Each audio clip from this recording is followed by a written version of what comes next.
윤석열 당선인의 뭐 취임식 날짜 다가오고 있고 취임식을 뭐 어떻게 한다 구체적 일정까지 발표됐죠. 그런데 취임식을 두고요.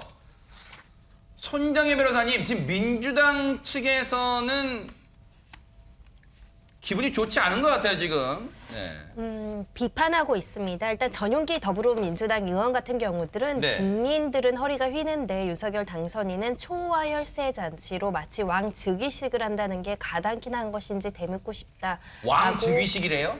SNS를 통해서 강도 높은 비판을 하고 있는 것이고요. 김민석 의원도 마찬가지입니다. 5월 10일이 취임식인가 했더니 결혼식이나 은혼식 또는 결혼 기념식인가 보다. 신라 호텔에서 외빈 만찬을 하는 걸 보니 라고 이제 비판을 했고 옛날에 누구 결혼식인가 한번 가본 적 기억은 있다. 좀 비싸 보이긴 했지만 근데 이번 반값은 누가 내냐 이렇게 이제 질타하기도 했고요. 마찬가지로 조호섭 대변인 같은 경우는 초청 인원이 4만 1,000명으로 확정됐고 의전 차량은 558대가 투입돼서 외빈 초청 만찬은 서울 시내 모 호텔에서 추진된다. 멀쩡한 청와대 영빈관을 놔두고 굳이 국민 열세를 쏟아부어 고급 호텔에서 초호화 만찬을 연다. 초호화 만찬이라는 점에 대해서 굉장히 비판하고 있습니다. 초호화. 그러면서 민주당은 늘 말하지만 앞에 수식을 붙여요. 멀쩡한 청와대 놔두고.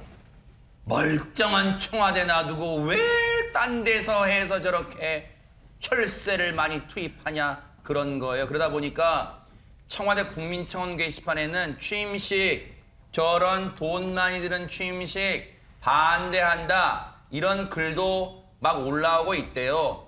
영빈관 놔두고 왜 차량, 그것도 의전 차량, 고급 의전 차량 세단 558대 동원해서 호텔에서 만찬하냐 그런 비판의 글들이 올라오고 있고 많은 분들도 동의는 하고 있답니다. 그런데 민주당의 입장에선 초호화 취임식이라는 거 여기에 대해서 박주선 취임식 준비위원장이 입장을 밝혔어요. 한번 들어보시고 이어가 보도록 하겠습니다. 지금 코로나로 한 2년째 어려움을 겪으면서 국민들이 상당히 경제적으로 어려운 상황인데 국민들은 좀 허탈해하실 수도 있을 것 같거든요, 위원장님. 대통령 취임 행사는 법에 정해진 국가 행사인데다가 외국 정상들이 또는 외빈들이 참석하는 만찬을 또 포장마차 하나 또는 텐트쇼로 갈 수도 없는 일 아닙니까? 포장마차를 얘기하는 건 뭐 당연히 아까 말씀드린 대로 이것은 청와대 영빈관을 사더라도 호텔 외식 업체가 와가지고 음식을 조리를 해야 되기 때문에 비용 문제는 거의 차이가 없습니다. 저렇게 인터뷰를 했는데도 논란이 계속되니까 박주선 위원장이 저 논란에 종지부를 찍고 싶었던 걸까요? 이런 얘기까 즉 비용까지 아예 공개를 해버렸습니다. 한번 들어보시고 이어가 보도록 하겠습니다.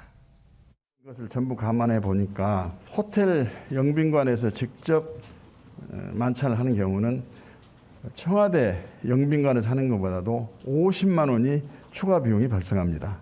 큰 비용을 발생해가지고 화로운 호텔 영빈관에서 국민이 혈세를 낭비해가면서 만찬을 한다는 것은 어불성설의 주장이고 정치 공세입니다. 이미 2021년 정기국회에서 여야 합의로 2020년 5월 10일로 예정된 대통령 취임식 예산을 일반 예산으로 33억 1,800만 원을 확정을 했습니다. 혈세 낭비 우는 초호화 취임식 만찬 운운하는 것은 적절치 않은 지적이다 이렇게 말씀을 드립니다. 백성문 변호사님 지금 시청자분들은 어리둥절하실 거예요. 민주당 얘기 들어보면 돈 엄청 쏟아붓는 초호화 취임식이라는데 지금 박주선 위원장 얘기 들어보면 50만 원 더 들어간다고 이게 무슨 얘기일까 그럽니다. 일단 전체적인 규모로 보면 역대 대통령 취임식을 쭉 보면 계속 비용이 늘어납니다. 계속 비용이 늘어나요. 그리고 뭐 저번 문재인 대통령 같은 경우는 저 취임 행사 자체가 없었고 딱히 이제 그런데 이제 문재인 대통령 때도 좀 그렇나요? 그때는 이제 뭐 그 간소하게 롯데월에서 이번에 이제 뭐 협의해서 이제 국회에서 취임식 예산 자체를 다 정한 건데 저는 개인적으로 이런 생각이 들어요. 아까 말씀하셨던 것처럼 뭐 호텔 영빈관에서 하든 아니면 뭐 청와대에서 해서 이제 소위 와서 출장 와서 조리를 하든 비용 차이 크게 안 나는데 이거는 너무 정치 공세다 이렇게 뭐 얘기를 하는 것 그 부분도 충분히 수긍 가능하지만 좀 국민들이 코로나 때문에 너무 힘들잖아요. 그렇다면 예산이 정해졌어도 좀 더 간소하고 줄이는 방향으로 할 수 있지 않았을까?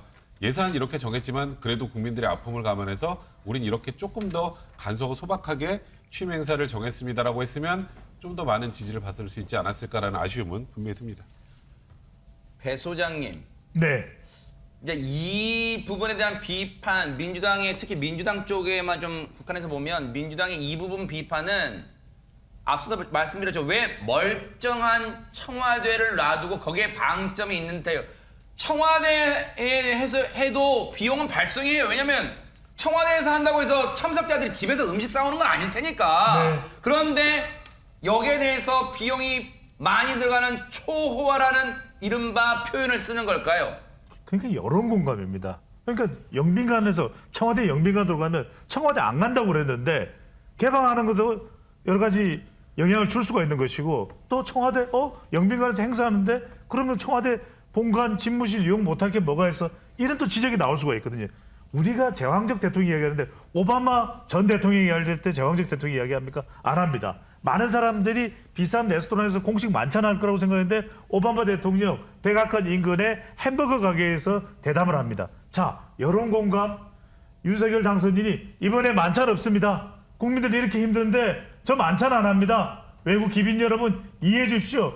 지지율 15%포인트 올라갈 겁니다. 그러니까 저는 네. 바로 이 시점에서 제일 중요한 건 무엇보다도 국민 소통의 여론 공감 하고 안 하고 그보다도 얼마나 이 부분에 대해서 국민들은 어떻게 생각할까 그 목소리를 담아서 결정하는 그 과정과 모습을 더 바라는 것이겠죠. 전혜연 평론가님께 여쭤볼게요. 뭐 국회 출입 오래 하셨으니까 시청자분들을 위해서라도 좀 기억을 떠올려 보세요. 그러면 역대 대통령들이 이제 취임식 장소는 국회 앞마당이긴 했어요. 이번에도 국회 앞마당에서 하되 청와대에서 안 하니까 이제 호텔을 빌려서 만찬 한다는 건데 그러면 역대 대통령들의 취임식 때는 비판이 없었어요? 청와대 영빈관에서 하니까? 당시에는 비용이나 이런 것에서 큰 논란이 일지 않았는데요. 지금의 상황은 백성훈 변호사님이 말씀하셨던 코로나19 국면으로 국민들이 굉장히 어렵다는 점을 좀 고려했으면 어떨까 그런 생각이 들고요.